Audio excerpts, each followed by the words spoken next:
बहुत समय पहले एक छोटे से गांव के किनारे एक घना जंगल हुआ करता था। वहाँ एक चुड़ैल रहती है। कहते हैं कि वह चुड़ैल उन लोगों को मार देती थी जो रात में जंगल के करीब जाते थे। गांव के लोग उस जंगल से डरते थे और शाम ढलने के बाद कभी भी वहां नहीं जाते थे। लेकिन गांव का एक युवक अर्जुन इन कहानियों पर विश्वास नहीं करता था। वह बहादुर और जिज्ञासु स्वभाव का था। अर्जुन ने ठान लिया, मैं इस रहस्य का पता लगा के रहूंगा। एक रात अर्जुन जंगल की ओर जाने का फैसला किया। गांव के बुजुर्गों ने उसे बहुत मना किया। देखो अर्जुन, ऐसी पागलपंती मत उस जंगल की तरफ, जो कोई भी गया वह कभी वापस नहीं आया। हम लोग तुम्हें नहीं जाने देंगे। दादाजी, आप लोग आज के जमाने में भी ऐसी बातों पर विश्वास करते हैं? ऐसा कुछ नहीं होता है। मैं इस रहस्य का पता लगा के रहूंगा। लेकिन उसने किसी की नहीं सुनी।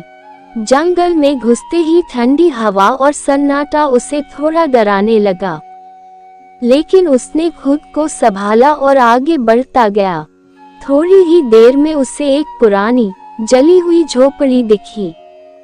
जैसे ही अर्जुन झोपड़ी के पास पहुंचा, उसे एक स्त्री का स्वर सुनाई दिया। कौन है वहाँ? आवाज बहुत डरावनी थी।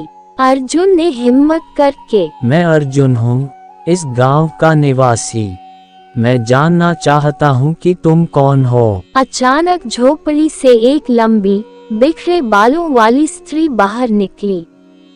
उसकी आंखें आग की तरह चमक रही थी।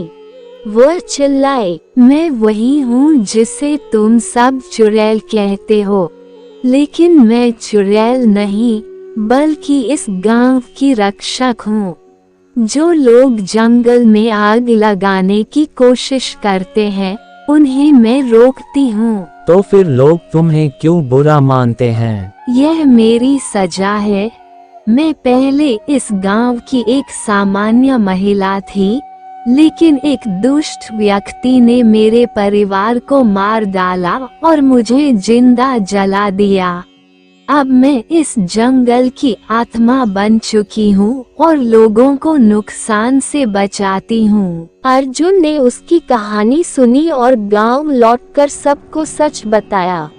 धीरे धीरे गांव के लोग उस चुड़ैल से डरना बंद कर दिया और जंगल को नुकसान पहुंचाना भी। उस दिन के बाद से जंगल और गांव दोनों में शांति छा गई। अर्जुन की बहादुरी ने एक गलतफहमी को खत्म कर दिया और एक आत्मा को न्याय दिलाया।